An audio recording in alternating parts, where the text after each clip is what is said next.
കേൾക്കുന്ന എല്ലാ പ്രിയപ്പെട്ടവർക്കും യേശുക്രിസ്തുവിന്റെ നാമത്തിൽ സ്നേഹവന്ദനം. കൊരിന്ത്യർക്ക് എഴുതിയ 2-ാം ലേഖനം 7-ാം അധ്യായം 1-ാം വാക്യത്തിൽ, പ്രിയമുള്ളവരെ, ഈ വാഗ്ദത്തങ്ങൾ നമുക്കുള്ളത് കൊണ്ട് നാം ജഡത്തിലെയും ആത്മാവിലെയും സകല കന്മഷവും നീക്കി നമ്മെ തന്നെ വെടിപ്പാക്കി ദൈവഭയത്തിൽ വിശുദ്ധിയെ തികച്ചുകൊള്ളുവീൻ. എന്താണ് വാഗ്ദത്തങ്ങൾ ദൈവം നമുക്ക് തന്നിട്ടുള്ളത്? ഇവിടെ പൗലോസ് പറയുകയാണ്, ഈ വാഗ്ദത്തങ്ങൾ നമുക്കുള്ളത് കൊണ്ട് എന്ന്. ആ വാഗ്ദത്തങ്ങളെ കുറിച്ച് നാം 6-ാം അധ്യായത്തിൽ വിശദമായി തന്നെ മനസ്സിലാക്കുവാനായിട്ട് കഴിയുന്നുണ്ട്.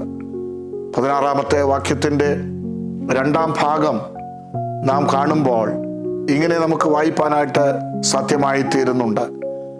ഞാൻ അവരുടെ നടുവിൽ നിന്ന് പുറപ്പെട്ട് വേർപെട്ടിരിപ്പീൻ. വേർപാട് നമ്മുടെ ജീവിതത്തിൽ ഉണ്ടാകണം. അശുദ്ധമായത് തുടരുത്.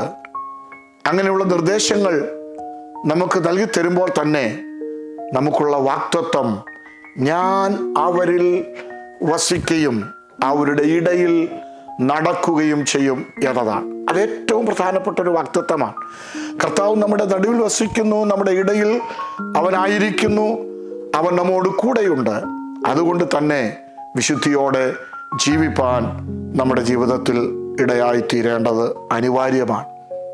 മാത്രമല്ല, യെശയ്യാ പ്രവചനം 43-ാം അധ്യായത്തിൻ്റെ 1-2 വാക്യങ്ങൾ നമ്മൾ വായിക്കുമ്പോൾ നാം കാണുന്നത്, ഞാൻ നിന്നെ വീണ്ടെടുത്തിരിക്കുന്നു, ഞാൻ നിന്നെ പേർ ചൊല്ലി വിളിച്ചിരിക്കുന്നു, നീ എനിക്കുള്ളവൻ തന്നെ.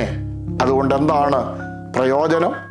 നാം കാണുന്നു, നീ നദിയിൽ കൂടി കടക്കുമ്പോൾ അവൻ നിന്റെ മീതെ കവികയില്ല, നീ തീയിൽ കൂടി നടന്നാൽ വെന്തുപോകയില്ല, അഗ്നിജ്വാല നിന്നെ ദഹിപ്പിക്കുകയില്ല.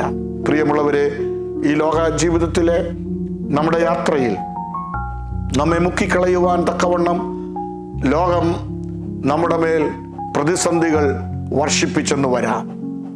തീജ്വാലയ്ക്ക് തുല്യമായ ശോധനകൾ ജീവിതത്തിൽ വന്നെന്ന് വരാം. പ്രതിസന്ധികൾ ഒന്നിനു പുറകെ ഒന്നായി നാം അഭിമുഖീകരിക്കേണ്ടി വന്നേക്കാം. പക്ഷേ നമ്മോട് കൂടെയിരിക്കുന്ന ഒരു കർത്താവ്, നമ്മിൽ വസിക്കുന്ന ഒരു കർത്താവ്, നമ്മുടെ നടുവിൽ വസിക്കുന്ന ഒരു നല്ല കർത്താവ് നമുക്കായിട്ടുള്ളത് ഓർത്ത് ഞാൻ എൻ്റെ ദൈവത്തിന് സ്തോത്രം ചെയ്യുകയാണ്.